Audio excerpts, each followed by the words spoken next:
Et yo tout le monde, c'est Maxigan, j'espère que vous allez bien. Aujourd'hui on se retrouve pour une nouvelle vidéo et une critique de film, ça fait un petit moment d'ailleurs, hein, quand on y pense, avec Spider-Man New Generation, ou Spider-Man Into the Spider-Verse en anglais, sorti en 2018, 12 décembre, hein, voilà, c'est marqué sur l'affiche. Hein. Réalisé par Peter Ramsey, Bob Persichetti, ou Persichetti, je sais pas comment ça se dit, ou Ronnie Rossman, avec un accent incroyable, vous avez vu ça, c'est incroyable. L'histoire, nous suivons Miles Morales, jeune de Brooklyn entrant dans une nouvelle université assez élitiste, huppée, enfin, genre, enfin, c'est un lycée plutôt, je crois. C'est un lycée, ouais. Donc une sorte de lycée un peu privé, qui va se faire mordre par une araignée et devenir un nouveau Spider-Man pendant que le sien, le Spider-Man base, meurt et qu'en fait arrivent d'autres dimensions de nouveaux Spider-Man en plusieurs versions. Et l'objectif va bien évidemment être de les renvoyer chez eux et d'arrêter ceux qui les ont fait venir ici. Ce film, comment dire, ce film est génial, ce film est une tuerie, ce film est incroyable. C'est un film d'animation qui du coup parle beaucoup plus de choses. On n'est pas dans un canon de MCU ou autre, donc on n'en a pas les codes moyens à 2 balles, on n'en a pas l'espèce d'incohérence, que je peux même pas dire qu'il y a une cohérence dans la saga, c'est surtout une grosse incohérence, mais bon, ça on en parlera une autre fois, il y aurait beaucoup de choses à dire là-dessus. Mais voilà, franchement, ce film est incroyable. Ce film avait gagné d'ailleurs l'Oscar du meilleur film d'animation, même devant Disney et autres, et pour le coup, c'était totalement mérité. Souvent, les Oscars, j'ai beaucoup de mal, parce que bon, c'est beaucoup du vendu, de relationnel et tout, mais là, pour le coup, celui-là était totalement mérité en Oscar du meilleur film d'animation. Par où vais-je commencer? Eh ben, on va commencer directement par là, par le scénario. Le scénario est assez intéressant. Déjà, c'est un scénario de Phil Lord et du réalisateur Rodney Rossman. Phil Lord, c'est assez spécial. Déjà, quand tu vois qu'il y a Phil Lord, tu sais qu'il y a plusieurs choses. Des brisages de quatrième mur, de l'humour absurde, beaucoup plus de brisages du quatrième mur. Même si c'est un petit peu calmé quand même sur celui-là, mais il y en a que c'est quand même énormément présent, puisque pour ceux qui ne savent pas, Phil Lord et son comparse Chris Miller, qui lui est juste producteur pardon, sur ce film, avec Phil Lord hein, et d'autres, sont ceux qui ont fait les 21 et 22 Jump Street, et ceux qui ont fait les films, enfin le premier film, Lego La Grande Aventure, qui était un peu dans le même style, totalement brisage de quatrième mur, et incroyable dans son humour assez barré. Là, on revient à peu près aux mêmes idées, avec justement une sorte un petit peu légère de parodie aussi des univers traités. Donc là, pour le coup, il n'y en a qu'un seul, c'est Spider-Man. Mais c'est très bien fait, franchement bien réfléchi. Les scènes d'émotion sont très bonnes. Et ah oui, j'allais oublier. Phil Lord et Chris Miller ont failli faire Solo et Star Wars Story. Ils se sont fait virer avant pour avoir improvisé. Parce que oui aussi, ils adorent l'improvisation. Euh, J'en parlerai peut-être un jour. Enfin, je parlerai un jour de Star Wars. Mais franchement, enfin, c'était Solo, c'était pas fameux. Et en partie de leur faute, mais on en parlera une prochaine fois. Du coup, pour revenir sur voilà, ouais, donc le scénario, franchement, est assez complet, a énormément de références, a beaucoup de brisage de quatrième mur, parce que par exemple, on va commencer le film sur un Spider-Man qui se présente avec tout ce qu'il a pu faire, c'est-à-dire que Spider-Man de base est faux et il a toutes les choses qu'il y a dans notre univers. Vous allez avoir des chants de Noël, vous allez avoir, bon, évidemment, les comics, vous pourriez avoir des chaussons, il n'y en a pas, mais vous pouvez avoir aussi, par exemple, une glace dégueulasse qui est en plus une vraie photo d'une glace sur une table. Donc déjà, brisage de quatrième mur, je rappelle comme dans un film d'animation, et là on nous sort ça. Même s'il y a quand même déjà, avec le côté multivers, plusieurs formes de... Comment je vais dire ça? Je vais y arriver, de dessin et d'animation. Voilà. C'est assez complet, ça traite tout... C'est une origin story, hein, c'est l'origin story de Miles Morales, les autres étant tous déjà établis. Mais ça va changer un petit peu de par l'univers, le milieu, les relations aussi avec les familles, parce que Miles Morales n'étant pas Peter Parker, nous allons avoir forcément de nouvelles relations qui vont s'installer, logique, avec de nouveaux personnages, qui n'ont jamais été montrés au cinéma. Miles Morales, je crois que ça fait depuis les années 90 ou 80, je crois que c'est 90, hein, j'ai un doute. Je crois que c'est arrivé dans les années 90, les Miles Morales en comics. Ça n'a jamais été montré au cinéma. Au cinéma, on a toujours eu Peter Parker, etc. Que ça soit voilà, dans les premiers de Sam Raimi qui sont des chefs-d'œuvre. Faudra que j'en parle un jour aussi. Ça, c'est pareil, mon dieu, je vais avoir trop de vidéos à faire. Mais franchement, que ce soit Sam Raimi ou Mark Webb, j'aime un peu moins, mais bon, on était toujours sur la même base, Peter Parker, Tante May, etc. Là, on arrive du coup à changer un petit peu, avec de nouvelles relations, avec de nouveaux personnages, une nouvelle petite histoire d'amour qui se lance avec Gwen Stacy, mais ça, on en parlera plus tard quand on passera au personnage. Là où par contre on va avoir le point le plus intéressant et incroyable pour moi de ce film, ça va être juste la réalisation et forcément les plans, etc. Parce que pour le coup, tout fait comics, tout est assumé au point même de faire des défauts à l'image qui ont un sens. Quand je vais dire que tout est calculé, c'est par exemple on pourrait carrément voir des plans séquences en animation. Bon d'accord, c'est quand même beaucoup plus simple à faire, mais avec tellement de détails, tellement de modifications dans l'image qui sont vraiment très très bonnes. Vous allez avoir le split screen évidemment pour représenter les cases de comics. Aussi par exemple une apparition de grand méchant.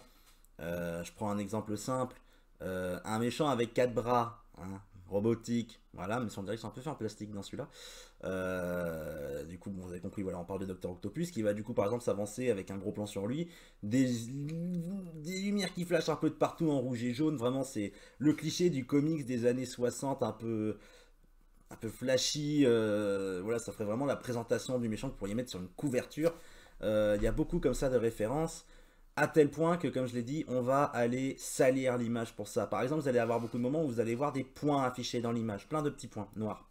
C'est littéralement la manière de dessiner un comics à l'époque. De nos jours, ça se fait plus, mais à l'époque, c'était comme ça. C'était un peu le côté pop art qui a beaucoup été repris, par exemple, pour Andy Warhol. Il y a tout un aspect, des fois, de dédoublement de l'image, comme un film en 3D où vous n'auriez pas les lunettes. Parce que dans l'impression, quand l'impression commençait à se décaler à force, en fait, du coup, de tourner, hein, c'est de l'industriel, hein, ça pouvait donner cet effet un petit peu kaléidoscope, un petit peu, voilà, enfin, pas kaléidoscope, mais du coup, voilà, de dédoublement un petit peu de l'image en fonction des couleurs, une couleur qui va aller se décaler ou autre. Et c'est bien fait parce que ce n'est pas fait tout le temps, c'est fait dans des moments qui vont être souvent en général plus posés et avec un esthétisme intéressant. Et tout cela, c'est littéralement des défauts d'image, ce sont des imperfections. C'est quelque chose que tu es censé gommer au montage, et là tu fais exprès de les faire, tu arrives à leur donner un sens, et surtout tu arrives à rendre ça agréable. Parce que de base, quand tu regardes un film et qu'on te met ça devant, moi personnellement, je serais en train de faire des bonds sur mon siège. Là, forcément, tu arrives à rendre ça intéressant de par le sens, et surtout, voilà, comme je dis, de par la manière de le faire. Ce n'est pas fait à l'arrache. Et ça se sent. C'est vraiment voilà tout l'aspect vraiment dans la réalisation que je trouve incroyable avec toutes ces voilà c'est l'aspect vraiment comique puisque du coup Spider-Man celui-ci Miles Morales est le comics pur et après chacun va se changer un petit peu. Vous allez avoir par exemple donc, comme vous pouvez le voir à côté, on va en même temps du coup voilà rebondir sur les personnages. Vous avez donc le Peter Parker classique et un Peter Parker de je sais plus, je crois il a genre une quarantaine d'années, blasé par la vie et tous ses combats, divorcé et tout ce qu'il faut. Bon, c'est voilà, c'est une autre vision aussi intéressante parce que même là où on a un Peter Parker, c'est un Peter Parker qui va être totalement différent. C'est un équivalent. Moi je le vois comme le Batman contre Superman de Snyder. Encore une fois, on en revient à Snyder. Mais pour le coup, il y a un peu le même aspect. C'est ce héros vieux, devenu aigri, ayant perdu beaucoup de monde, fatigué par la vie, ses combats et autres. Il y a cet aspect-là qui est très intéressant. Vous allez avoir Gwen qui est littéralement le côté rebelle et antisocial. Vous allez avoir la version animée avec Penny Parker, enfin animée, pardon, manga. Mais vraiment manga. Et même du coup, voilà, dans le trait des dessins, c'est du manga. Puis bon, bizarrement, voilà, elle n'a pas de pouvoir, c'est une araignée dans un mecha. Putain, on est bien au Japon, bordel. Voilà, une gamine avec un mecha, la version film noir des années 30, en général, on considère plus ça comme proche années 50, mais pour le coup, c'est années 30 et c'est très bien aussi.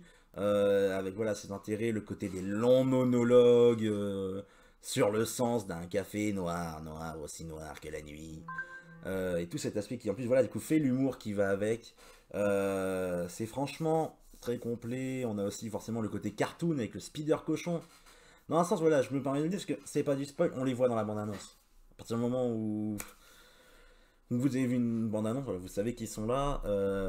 Et le speeder cochon, voilà, comme je disais, c'est vraiment c'est le cartoon à la Tom et Jerry, à la Merry Melodies en fait, hein, un petit peu, ou à la Hanna Barbara, avec vraiment voilà, le maillet d'une tonne qui grossit pour que tu l'en mettes dans la tête, le cliché du piano qui tombe, etc. Et en fait voilà, c'est chacun va avoir se battre entre guillemets avec son style et son univers, mais le tout va réussir à rester cohérent malgré cette grande diversité, ce bordel des fois que sont les combats, tellement ça peut partir dans tous les sens. Il y a toujours dans la réalisation un aspect très important, c'est la fluidité des combats et la puissance des coups. Chaque coup va avoir un effet, chaque coup va détruire quelque chose, chaque coup va avoir un son fort. Vous regarderez, en fait c'est un film avec, ça va avec le montage son, je sais je me mélange mais c'est pas grave.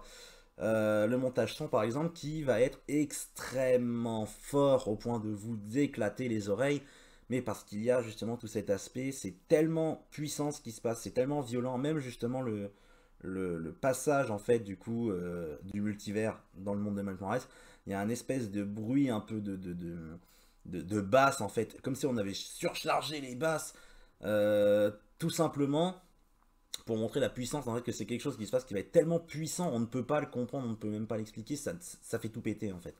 Et il y a beaucoup cet intérêt pendant tout le film et c'est très bien fait. Euh, et la musique dedans est incroyable. Que ça soit la musique, que ce soit les musiques de là, déjà enfin, récupérées du coup pour le CD et refaire du coup la suite l'univers un peu de Miles Morales qui est très rap. Mais vous avez aussi voilà, les musiques, du coup là c'est vraiment électro de Daniel Pemberton qui fait beaucoup penser un peu des fois à la musique électro qu'on avait dans Amazing Spider-Man 2 quand Hans Zimmer du coup faisait la musique pour électro. Il y a un peu voilà ce même côté assez puissant. Et ouais non franchement Daniel Pemberton a fait un boulot monstre à la musique qui est excellente. Qui montre voilà, vraiment l'intensité, la puissance de tout ce qui peut se passer, que je trouve incroyable. Oui, voilà, pour en revenir au personnage, des bons, c'est pas grave, c'est pas grave, c'est pas grave, j'ai le temps, j'ai le temps. Pour revenir sur les personnages aussi, voilà, chacun va avoir un peu ses relations chacun avec les autres. On va pas juste les faire arriver, ah bah voilà, faut qu'on s'entende bien. Non, non, on va avoir vraiment une cohérence, une cohésion vraiment qui va s'afficher. Alors certes, le film fait 2 heures, mais voilà, il va y avoir une forme de cohésion, déjà par le fait que ce soit tout Spider-Man, mais principalement par les relations entre chacun, entre Gwen et Miles, entre Peter et Miles. On va avoir le Spider cochon, enfin je suis désolé, enfin je sais plus comment il l'appelle, Piggy Parker, je sais plus comment il l'appelle. Euh, je vais voir si je le retrouve dans ma liste. Peter Porker, voilà. Peter Porker. C'est con. Je suis désolé, ça me fait rire à chaque fois. Enfin, qui va avoir voilà une relation, enfin un petit côté avec le Spider-Man aigri du Peter Parker. Enfin, tout est voilà, tout le monde arrive quand même vraiment à avoir ce côté proche. Leur petit moment de relation, c'est ce que je trouve vraiment intéressant, parce que beaucoup de films vont le zapper totalement quand on voit par exemple, alors ok ce n'est pas le vrai film, ok c'est pas un bon film, c'est du moyen tout au plus, c'est du niveau Marvel simplement. Vous prenez la Justice League version Whedon, il y a par exemple voilà c'est un des défauts, c'est tout ce côté sauter en fait les relations, c'est on se rend compte, c'est bon, on s'entend bien, allez hop, 2 minutes plus tard, ah c'est bon, le temps est passé, on s'entend tous bien, on est tous amis. Il n'y a pas ça. Là, vraiment, ça va. Faut qu'il y ait que la confiance qui monte, etc. C'est assez intéressant. Qu'est-ce que j'oublie tant que j'y pense? Parce que pour le coup, on a quasiment tout fait. Hein. Bon, oui. Si, un aussi point intéressant, ce sont quand même les méchants qui ont eux aussi été modifiés. Alors, est-ce qu'ils sont liés à l'univers de Morales? Je ne sais pas. Mais par exemple, les méchants comme le Docteur Octopus ou Olivia, comment elle s'appelle? Olivia Octavius, du coup, je crois que c'est ça, hein, c'est Olivia Octavius, qui est une espèce de version hippie du Doc, totalement barré, avec les bras, c'est même plus du métal, t'as l'impression limite c'est du plastique, tu sais, c'est censé être un peu une version écolo. Tu sais, genre, t'as l'impression les bras, c'est ah, ils sont morts, c'est pas grave, ils sont recyclables. Euh, voilà. Donc, franchement, voilà, c'est un très très bon film. Moi, je vous le recommande. Ouais, c'est ouais, non, j'ai plus grand chose à dire, hein, vraiment, voilà, c'est allez le voir, foncez, ce film est excellent, tout est parfait dedans. Une ou deux petites lenteurs, mais bon, c'est du détail, hein, de toute façon, ce sont des choses qui arrivent. Mais ouais, franchement, moi je vous le dis, allez le voir, c'est du très bon, et vous apprendrez ce qu'est un vrai film Spider-Man, comme on peut le faire de nos jours, parce que bon, Sam Raimi, ça commence à dater, hein, c'est début 2000, hein, le premier, il a 20 ans de nos jours, hein, ça fait beaucoup. Mais ouais, non, franchement, vous verrez une différence avec les vieux Spider-Man de Tom Holland. C'est pas sa faute, hein, il fait avec le script et la gestion d'acteur qu'on lui donne. Mais les vieux films pourris faits par John Watt qui sont des catastrophes et je comprends pas comment est-ce qu'on peut espérer espérer quelque chose, excepté la nostalgie, qui en plus est incohérente avec le reste, et les propos et les projets de Spider-Man No Way Home. Mais ça, j'en parlerai dans une autre vidéo. Voilà, sur ce, bah écoutez, merci à tous d'avoir regardé cette petite vidéo. N'hésitez pas à vous abonner, à mettre un j'aime, un commentaire. Et moi je vais vous dire bon courage, prenez soin de vous et ciao!